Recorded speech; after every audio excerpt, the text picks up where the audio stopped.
నా పేరు ఎస్కే హుస్సేన్, తెలంగాణ రాష్ట్ర ఫోటో అండ్ వీడియోగ్రాఫర్స్ సంక్షేమ సంఘం రాష్ట్ర అధ్యక్షుడిగా గత 4 సంవత్సరాలుగా పనిచేస్తున్నాను. ఈ ఫోటో ట్రేడ్ ఎక్స్పో గురించి చెప్పాలంటే దాదాపు 11 సంవత్సరాల నుంచి కంటిన్యూస్గా ఇటు తెలంగాణలో అటు ఆంధ్రప్రదేశ్లో కూడా నిర్వహిస్తూ వస్తున్నారు ఫోటోటెక్ ఆర్గనైజేషన్. కానీ తెలంగాణలో తెలంగాణ రాష్ట్ర ఫోటో అండ్ వీడియోగ్రాఫర్ సంక్షేమ సంఘం మరియు ఫోటోటెక్ సంయుక్తంగా ఈ ఎక్స్పోని నిర్వహిస్తున్నాం. మరి ఈ ఎక్స్పోలో ఎందుకు ట్రేడ్ ఎక్స్పో అనేది ఒక క్వశ్చన్ మార్క్. అంటే టెక్నాలజీ అభివృద్ధి చెందిన తర్వాత మీ అరచేతిలో మొబైల్లో అన్నీ చూడొచ్చు, అన్ని విషయాలు తెలుసుకోవచ్చు. మరి ట్రేడ్ ఎక్స్పో ఎందుకు, ఇన్ని వేల మంది తరలి రావటం ఎందుకు అంటే, ఎంత టెక్నాలజీ వచ్చినా కూడా ఫిజికల్గా ఒక కెమెరాని టచ్ చేసి కెమెరా ఎలా పనిచేస్తుంది, ఎంత బరువు ఉంది, ఎలా ఆపరేట్ చేయగలుగుతున్నాం, దాని బటన్స్ ఎలా ఉన్నాయి, దాని ఫీచర్స్ ఎలా ఉన్నాయి, ప్రత్యేకంగా అక్కడ మోడల్ ఉంటారు, షూట్ చేసి ఎలాంటి అవుట్పుట్ వస్తుందో చూడగలుగుతాం. అదే ఆన్లైన్లో ఎంత చూసినా కూడా ప్రాక్టికల్గా దాని నుంచి అవుట్పుట్ వస్తుందో ఏమొస్తుందో చూడలేం. Point number 1. పాయింట్ నెంబర్ 2 ఏంటంటే, దేశ స్థాయిలో జాతీయ స్థాయిలో అయినటువంటి ప్రతి company technical officers, technical heads అనేవాళ్ళు ఇట్లాంటి ఎగ్జిబిషన్స్కి వస్తారు, ఆల్రెడీ వచ్చి ఉన్నారు. వారి ద్వారా మనము కెమెరాకి సంబంధించినటువంటి ఎందుకు ఈ ఫీచర్, ఎందుకు ఆ ఫీచర్, ఈ ఫీచర్ ఎలా పనిచేస్తుంది, ఎప్పుడు పనిచేస్తుంది అనే వివరాలు కూడా తెలుసుకునే అవకాశం దొరుకుతుంది. అందుకోసం ఇది విజిట్ చేయడం చాలా ముఖ్యం అనమాట. ఇదే కాకుండా ట్రేడ్ ఎక్స్పోకి రావడం 3 రోజుల పాటు 100 కిలోమీటర్ల నుంచి వస్తున్నారు కొంతమంది. ఎందుకు వస్తున్నారంటే, ఈ జాతీయ స్థాయిలో అయిన ప్రముఖ ఫోటోగ్రాఫర్లు, అంటే ఉదాహరణకి జి వెంకటరామన్ గారు లాంటి జాతీయ స్థాయిలో ప్రముఖ ఫ్యాషన్ ఫోటోగ్రాఫర్, అడ్వర్టైజ్మెంట్ ఫోటోగ్రాఫర్ అయినటువంటి, సినిమా స్టిల్ ఫోటోగ్రాఫర్ అయిన తాను, అనేక మంది అనమాట. అంటే తేజ గారు అంటే సినిమా డైరెక్టర్, ఇలా అనేక మంది. సో సెలబ్రిటీ ఫోటోగ్రాఫర్స్ వీళ్ళందరూ కూడా వాళ్ళు ఎలా సెలబ్రిటీస్గా మారాలంటే ఏం చేయాలి, వ్యవస్థలో ఉన్నత స్థితికి ఎలా వెళ్ళాలి, ఉన్నత స్థితి నుంచి ఉన్నత స్థితికి ఎలా వెళ్ళాలనేది వారందరి సలహాలు, సూచనలు ఈ రాష్ట్రంలో ఉన్నటువంటి ఫోటోగ్రాఫర్లకి ఈ 3 రోజుల్లో సెమినార్స్ ద్వారా అందించగలిగాం. అలాగే మేము ఈ ఫోటో ట్రేడ్ ఎక్స్పోని పండుగ అంటాం, ఫోటోగ్రాఫర్ల పండుగ అంటాం. ఎందుకంటామంటే, ఇక్కడ మేము ఈ వేదిక పైన బతుకమ్మతో సహా ఇటు పక్కన ట్రెడిషనల్, అటు పక్కన ఫ్యాషన్, అంటే రెండు వైపులా కూడా మేము ఉన్నాం.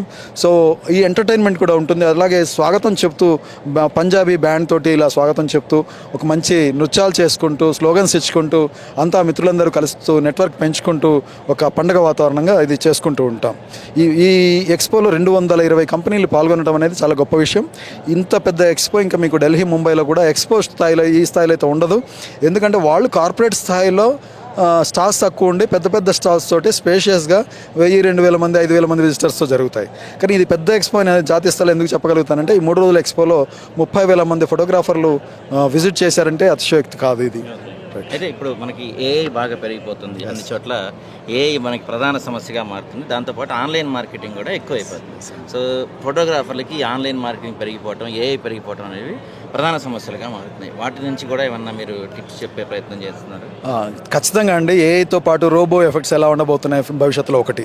అయితే మనం చరిత్ర ఒకసారి గమనిస్తే, ఒకప్పుడు ఈ జేసీబీలు మిషనరీతో వర్క్ చేసినప్పుడు కార్మిక సంఘాలు ఏఐటీసీ, సిఐటీసీ లాంటివి కార్మికులకు ఉపాధి పొద్దని ధర్నాలు, సమ్మెలు చేశారు. కానీ కొంతకాలానికి వాటి ఉపయోగం తెలిసొచ్చింది. అవి ఉండబట్టే ఈరోజు పెద్ద పెద్ద ప్రాజెక్టులు, పెద్ద పెద్ద హైవేలు నెలల సమయంలో, సంవత్సరాల సమయంలో నిర్మితం అవుతున్నాయి. అలాగే కంప్యూటర్లు వచ్చినప్పుడు కూడా ఇంకా మనిషి పని అయిపోయింది, కంప్యూటర్ మొత్తం చేసేస్తుందంట అనుకున్నారు. అలాగే ఆర్టిఫిషియల్ ఇంటెలిజెన్స్ ఇంత వచ్చిన తర్వాత చాలామంది, అంటే సాఫ్ట్వేర్ కంపెనీల్లో విప్రో, ఇన్ఫోసిస్, లేకపోతే టీసీఎస్ ఇలాంటి కంపెనీలు కూడా వేల మంది ఉద్యోగులను తొలగించడం మనం చూస్తున్నాం. ఫోటోగ్రఫీ రంగం కూడా తీవ్రమైన మార్పులకు గురవుతుంది. మీరు అన్నట్టు ఏఐలో ఏంటంటే పని సులభం అవుతుంది, పని అందరూ చేసుకోగలుగుతారు. అంటే మీరు చేసుకోగలుగుతారు, ఫోటోగ్రఫీతో సంబంధం లేని వాళ్ళు కూడా ఇంతో అంతో ఎడిటింగ్ చేసుకోగలిగే పరిస్థితి, ఇంతో అంతో ఫోటోగ్రఫీ చేసుకునే పరిస్థితి. ఇప్పుడు ఫోటోగ్రఫీ ఇండస్ట్రీకి ఈ తరం ఫోటోగ్రాఫర్స్కి ఉన్న ఛాలెంజింగ్ ఏంటంటే, మీరు కానీ అమెచ్యూర్ కానీ ఫోటోలు తీస్తున్నారు కదా, అంతకంటే గొప్పగా క్రియేటివ్గా ఫోటోగ్రఫీ చేయగలిగితే మనగడ ఉంటుంది. మరి ఆర్టిఫిషియల్ ఇంటెలిజెన్స్ ప్రభావం ఉంది కదా సార్ అని మీరు అన్నప్పుడు, ఏ టెక్నాలజీకి కూడా ఏం కావాలో, ఎలా పని చేయాలో ఇన్పుట్స్ ఇవ్వాల్సింది, end of the day commands ఇవ్వాల్సింది మనిషే. కాబట్టి మనము ఆ ఏఐ టూల్ని ఎంత అద్భుతంగా ఉపయోగించుకోవాలనడానికి మనం కమాండ్స్, ఏ కమాండ్ ఇవ్వాలి, ఎలా ఇవ్వాలి, ఎలాంటి అవుట్పుట్ కావాలి, ఎలాంటి బ్యాక్గ్రౌండ్ కావాలి, ఎలాంటి వ్యూ కావాలి, టాప్ యాంగిల్ కావాలా, లో యాంగిల్ కావాలా, ఐ లెవెల్ కావాలా, ఎలాంటిది కావాలి అనేది, మనం మార్నింగ్ లైటింగ్ కావాలా, ఈవినింగ్ లైటింగ్ కావాలా, కలర్ థీమ్ ఎలా ఉండాలి, ఇదంతా కూడా క్రియేటివిటీ ఉన్న ఫోటోగ్రాఫరే ఆలోచించగలుగుతాడు. కాబట్టి ఏఐ ఉన్నప్పటికీ కూడా పని సులభం అవుతుంది తప్ప ఈచ్ అండ్ ఎవ్రీథింగ్ ఏఐ చేయదు. కానీ నేను రాష్ట్ర అధ్యక్షుడిగా కోరేది ఏంటంటే, ఫోటోగ్రాఫర్స్ అందరినీ ఏఐ టూల్స్ గురించి తెలుసుకోవటం. 100 కొద్ది టూల్స్ వచ్చి ఉండొచ్చు, కానీ దాంట్లో ది బెస్ట్ ఏది మనకి ఫోటోగ్రఫీకి ఉపయోగపడుతుంది, మన భవిష్యత్తుకు ఉపయోగపడుతుందో అలాంటి వాటిని ఒక 4-5 టూల్స్ని వాటి మీద పట్టు సాధిస్తే మన భవిష్యత్తు బాగుంటుంది. ఫైనల్గా అంటే ఇప్పుడు చాలామంది ఫోటోగ్రఫీ ఫీల్డ్ ఎంచుకుంటున్నారు. కొత్తగా వస్తున్న వాళ్ళు చాలామంది ఉన్నారు, పాతగా ఉన్న వాళ్ళు చాలామంది ఉన్నారు. సో ఈ కాంపిటీషన్ పెరిగిపోయి కొత్తగా ఫోటోగ్రఫీ వాళ్ళు స్టూడియోస్ ఓపెన్ చేసి అతి తొందరలోనే తక్కువ కాలంలోనే మళ్ళీ మూసేస్తున్న పరిస్థితులు ఎక్కువ కనబడుతున్నాయి బయట. సో ఈ కాంపిటీషన్కి కానీ దీని నుంచి ఎలా సర్వే అవ్వాలి? యాక్చువల్గా మీరు అన్నది 100% వాస్తవం అండి. కొంతమంది కొత్తగా వచ్చిన వాళ్ళు స్టూడియోస్ ఓపెన్ చేయడం, క్లోజ్ చేయడం చాలా బాగా జరుగుతూ ఉంటుంది. అంటే కారణం ఏంటంటే ఒకప్పుడు స్టూడియో పెట్టాలంటే గురువు దగ్గర విద్య నేర్చుకుని 5 ఏళ్ల పాటు 10 ఏళ్ల పాటు వృత్తి ఎలా ఉంటుందో అన్ని అవగాహన వచ్చిన తర్వాత స్టూడియో పెట్టేవాళ్ళు. రైట్ నో ఏంటంటే కెమెరా కొనుక్కొని గూగుల్లో నేర్చుకొని యూట్యూబ్లో నేర్చుకొని పెట్టేస్తున్నారు. దానివల్ల ఏమవుతుందంటే ఎప్పుడు సీజన్ వస్తుంది, ఎప్పుడు అన్ సీజన్ వస్తుంది, ఎన్ని డెలివరీ అవుతాయి, ఎన్ని డెలివరీ కావు, మనీ సంవత్సరం 360 రోజులు మనకు ఉపాధి దొరుకుతుందా దొరకదా, ముహూర్తాలు ఉన్నప్పుడే పని ఉంటుందా ఉండదా, కానీ ఖర్చులు 360 రోజులు ఉంటాయి. ఇలాంటి ఆలోచనలు ఎవరి దగ్గర పని చేయనప్పుడు, పేరెంట్స్ దగ్గర నేర్చుకున్నప్పుడు తెలియదు. కాబట్టి వాళ్ళు అవన్నీ ఊహించుకోకుండా రోజువారీ ఖర్చులు పెడుతూ వచ్చింది అడ్వాన్స్ చూసుకొని తర్వాత డెలివరీ అవుద్దో కాదో తెలియదు. సో ఆఖరికి లాస్ అయ్యే ఫోటోగ్రాఫర్లు అందుకని క్లోజ్ చేస్తుంటారు. కానీ ఫోటోగ్రఫీ ఇండస్ట్రీ కాయిన్కి 2 sides, 2 రకాలు ఉంది. ఎలా అంటే ఒక పక్కన మూత వేసే స్టూడియోలు, ఒక పక్కన హైదరాబాద్లోనే నెలకు 25 లక్షల రూపాయలు ఆఫీస్ రెంట్కి పే చేసే ఫోటోగ్రఫీ సంస్థలు ఉన్నాయి. కాయిన్కి 2 వైపులు అన్నాను. ఒకవైపు క్లోజింగ్ ఉన్నాయి, ఒకవైపు 25 లక్షలు రెంట్ పే చేసేది. మరి ఎలా సాధ్యమవుతుందంటే ఒక పక్కన 20-30 లక్షల వెడ్డింగ్స్, 10 లక్షల వెడ్డింగ్స్ జరుగుతున్నాయి. ఒక పక్కన 30,000-40,000 వెడ్డింగ్స్ తోటి మండలంలో రూరల్ ఏరియాస్లో ఫోటోగ్రాఫర్స్ ఆర్థికంగా ఇబ్బంది పడుతున్న పరిస్థితి.